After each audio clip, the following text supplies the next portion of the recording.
The Unplayable Podcast is proudly presented by Qantas, the official podcast partner and the official airline partner of Cricket Australia. Once again this season, Qantas is proud to be flying Australia's cricketers as they take on the world.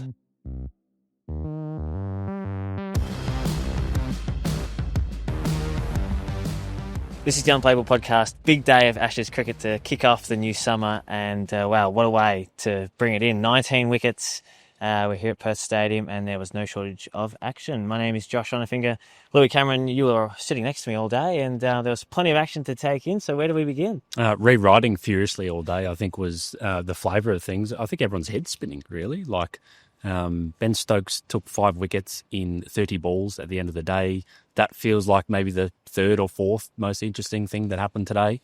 Usman Khawaja was a really puzzling, had a really puzzling impact on the game by not being able to open the batting with Jake Weatherald. Australia had 2 debutants, and that's probably not even in the podium of talking points. So I don't know, where do you want to start, Josh? Well, let's run through the scores because England won the toss and chose to bat, which is an unusual thing for them. It is. Especially under Ben Stokes' tenure, they preferred to bowl first. But England got 172. They were all out after 33 overs. Stark took a career best 7 for 58. He was outstanding with both the new ball and then cleaning up the tail. And Brendan Doggett got a couple of wickets in there as well. Then Australia had a chance to bat, and things were tough because England turned up the heath. They had Archer and Wood both bowling, had deliveries over 150. Atkinson and Cass were in the high 140s. So there's no relenting from the English side of things. And Australia finished the day on 9 for 123, still 49 runs behind, and with a bit of a work to do. I think the big story of the day is England's bowling attack. Yeah. And these guys were much vaunted coming into this series. We heard a lot about how, baseball is about, hitting sixes, scoring quickly, but also about bowling fast. And McCullum and Stokes, from a long way out, probably when Stokes took over as captain in 2022, this is what they wanted. They wanted guys, 4, 5, 6 guys who could bowl over 140k an hour. They played 4 guys who bowled over 140. 2 of them hit 150. I mean, we were watching Mitchell Starc today, and just the way he was able to hit, constantly mid 140s and maintain his pace through it. We were sitting up there going, gee, how good is this from a 35-year-old guy? Yeah. He's now taken his best test figures 3 times in his last 11 tests. So Amazing. That was the first part of the day. But then, England had 2 guys who bowled much faster there.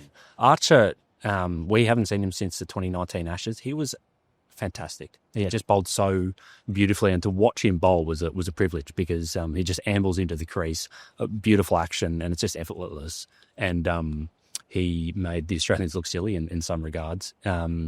Cass bowled really well, but Wood was the other one who really cranked it up. And not only did they decimate the Australians and have them 9 down with, still 30, 40 odd behind, but they roughed them up. Yeah. Smith got hit on the point of the elbow twice. Yeah. He got hit on the fingers. We had the medicos running in and out. Yeah. Almost, every over it seemed. They sent a message to Australia. They made a real statement today. Yeah, they did. Archer at one point had 7 overs, 2 for 7. He was not only was he accurate with his short balls, but when he pitched up, the players were playing and missing as well. Australia, I think, after 20 overs, had 19 plays and misses, so they were averaging 1 per over. That sort of shows how difficult batting was. And I think Trent Copeland also on Channel 7 did a really good analysis of Archer, showing how he was firing in that short ball and really upsetting the footwork of the Aussie batters. Smith and Marnus, who have faced a lot of high-quality bowling in their time, both really laboured. And their strike rates, I think you've got it there in front of you, but Marnus was 7 off about 50 balls, and Smith not much better. It was a bizarre batting innings for Australia, for starting with the second part of... Yeah, let's do it back to front. Yeah, well, that was probably the most interesting stuff. So we saw England come out and bat the way England bat. And Australia came out and batted the way Australia batted. But after, so Weatherald comes in, somehow Archer swings one back down the line to the left-hander, which I haven't really seen him do before. I'm not sure if I haven't been watching close enough, but he's always been, for me, a guy who goes away from left-handed batters. That's how he normally gets the lefties. He has a fantastic record against them. But, Weatherald, I'm sure all his preparation was thinking about not edging that ball that goes away from him. Lo and behold, one spears back into his pads and he face plants on the wicket like that. That really took him by surprise. But Marnus and Steve Smith were then able to rebuild for a little bit. They weren't scoring very quickly. No. I think they were 115 after 10 overs at one point. They were, yeah. But they were having to do this because Usman Khawaja was off the field. So we now know that there was some back troubles for Khawaja. He had back stiffness through the day. He had a back spasm the second time he left the field, and he was on and off the ground a bit. He was doing a lot of stretching apparently to overcome the spasm, and it really just screwed over Australia because they took England's last 5 wickets fell in the space of 3 overs, I think it was. Yeah. And Smith at one point was hurriedly gesturing to Khawaja to get back on the ground. They couldn't get him. He did get back on at the fall of the 8th wicket, but they didn't get him on with enough time for them then him be able to open the batting. Yeah. So all of a sudden you got Weatherald gone on debut. You got your best batter, Steve Smith, coming to the crease in the first over of the game, third ball of the inning, which is probably the nightmare scenario really for Australia. Definitely. I think you even dug up a stat that Jake Weatherald rarely faces the first ball in first-class cricket for Tasmania. So to ask him to do that on Test debut against one of the quickest bowlers in the world, that's a huge ask. Yeah, it must have been unsettling for him because he's spent a lot of time. There's been some good banter between him and Khawaja about Khawaja not knowing Weatherald's name, and they probably had made some early decisions about who's going to face Weatherald's ball. What are we going to do calling between the wicket? All of a sudden, he's walking out with Marnus Labuschagne, who he's even more unfamiliar with. So that must have been unsettling, but I don't think any of that would have really made a difference to the ball he got. So those two, Smith and Marnus, don't advance a scoreboard, and when they both go in pretty quick succession, I think that was the first collapse of 3 for 3 for the day, for the innings, remarkably. It's all hell breaks loose. Khawaja can finally come out to bat at number 4. Brodencast gets one to lift off a length. That was a very, very good ball, and he did well to nick it.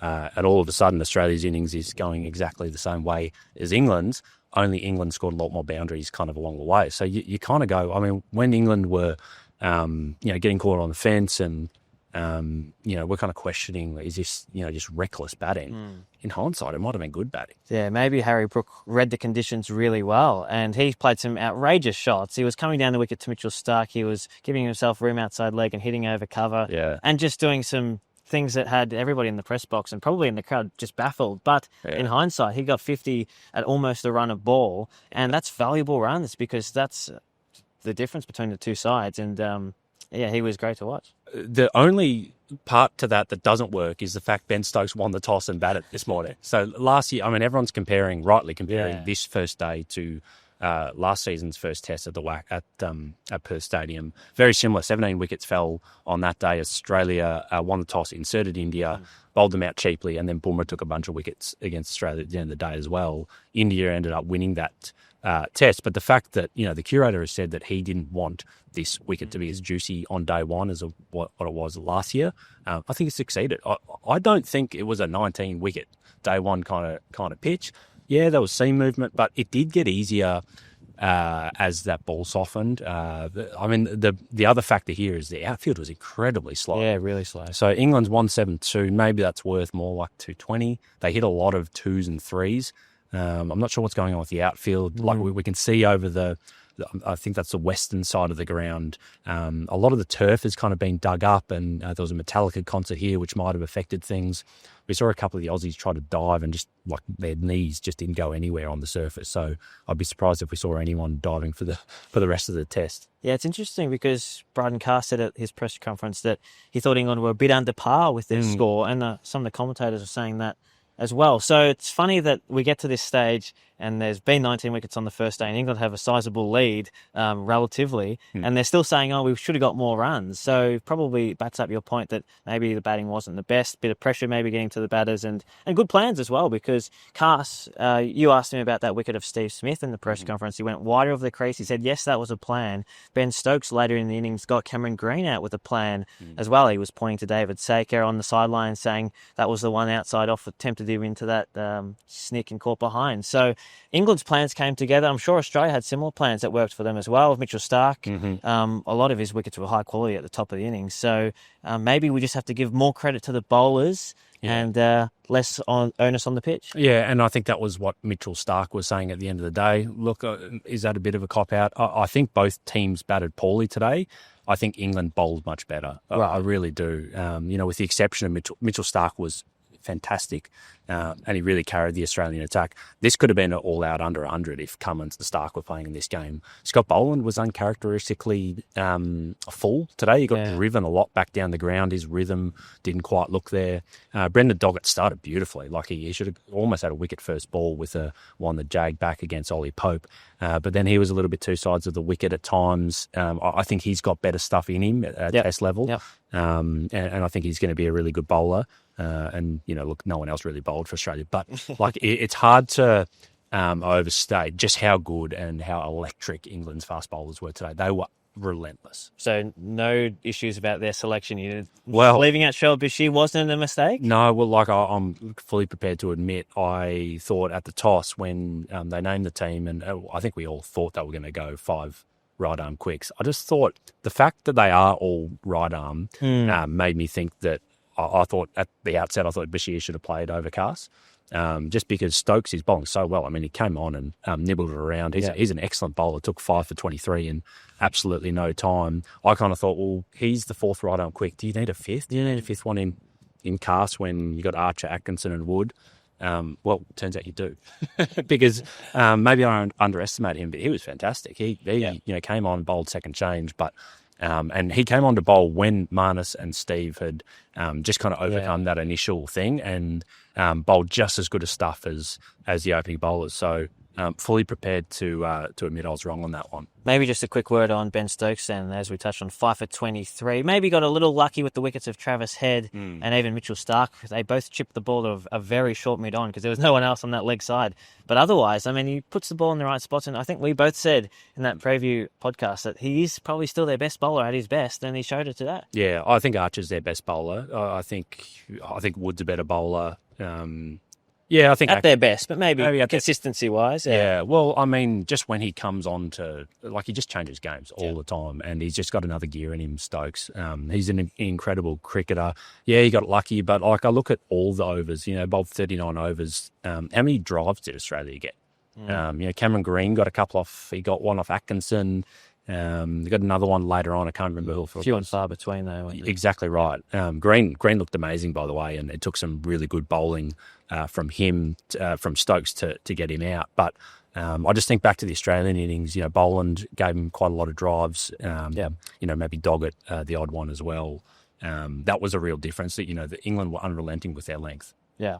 So on a day where 19 wickets fell, first time that's happened on the first day of an Australian Test match since 1952. So 70 Australian Ashes Test or a Test in Australia? That was a Test in Australia. So that was Australia versus West Indies in Sydney in 52. So 70 years in the making this day, and who knows? I mean, tomorrow could even be more crazy because we did see a 2-day test a couple of years ago in Brisbane. Yeah. Are we going to see a repeat here? Well, I mean, the fact that I think this is a better pitch than last year. I still think that. I'm interested. So, I could be completely wrong. I've already been wrong a few times today, as I'm sure all of us, supposed experts are. But I think, if it follows last year's script, it flattens out, becomes a better batting wicket, and we see some second innings runs like. Australia are going to do well. I mean, Lyon and Doggett. That was a really big wicket of Carey late in the day as well. Thought he was doing pretty well, and then a bit of a limp dismissal off Stokes. Australia's still 50 runs behind. That's, as we said with the outfield, maybe that's worth 70, 80 runs, that deficit, and it's hard to see how Lyon and Doggett get a whole lot closer to England. So they're going to have to do their damage chasing in the final innings, and maybe that might be a good time to bat because they're probably going to be batting tomorrow on day 2 or day 3. So day 3 wicket is often best time to bat. So we're just having to reframe everything we think about Test cricket because the way it's not just England with their baseball stuff. I think every Test team is now rapidly reconsidering how they play cricket and when they need to press and attack. And change their tactics, and they're much quicker to just go, well, we need to hit out or get out here because the conditions are against us. Whereas 10 years ago, I don't think pitchers were doing as much, and I don't think the tactics were as advanced as they are now. So we might be in for a fascinating but short Ashes series, Josh, if this is anything to go by. All right, before we finish, Lou, let's just finish with the two debutants for Australia, earning the baggy green number 472 and 473, Brendan Doggett and Jake Weatherald. Both have amazing stories, and we've both covered them comprehensively on cricket.com.au this week. But great to see them get their caps out there in the middle today, and mixed results on day one. But, Test cricket, it's a long match, so plenty of time to still influence it. That's right, yeah. I mean, a duck on in his first innings, Jake Weatherald, he'll want to improve on, but he gets another go. He'll definitely get another go, whether it's day 2 or day 3. Nice moment. Dave Warner's a great choice as another, maybe outspoken, aggressive left-handed opening batter.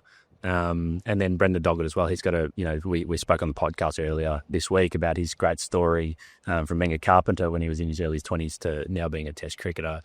Both were guys who were a bit off the pathway. They didn't come through the traditional kind of route. Jake from Darwin, which isn't a typical breeding ground for elite Australian cricketers, moved to South Australia and had to really work at it in his late teens, early 20s to get a South Australia contract, and then had to move to Tasmania, and he was out of the team, 48 months ago. So, really great stories and probably worth acknowledging, given a hell of a lot has happened since they got their caps this morning. Definitely. Well, that's a wrap on day one here at Perth Stadium. This has been the Unplayable Podcast, brought to you by Qantas. Tune in tomorrow where we recap day 2 and hopefully not quite as many wickets.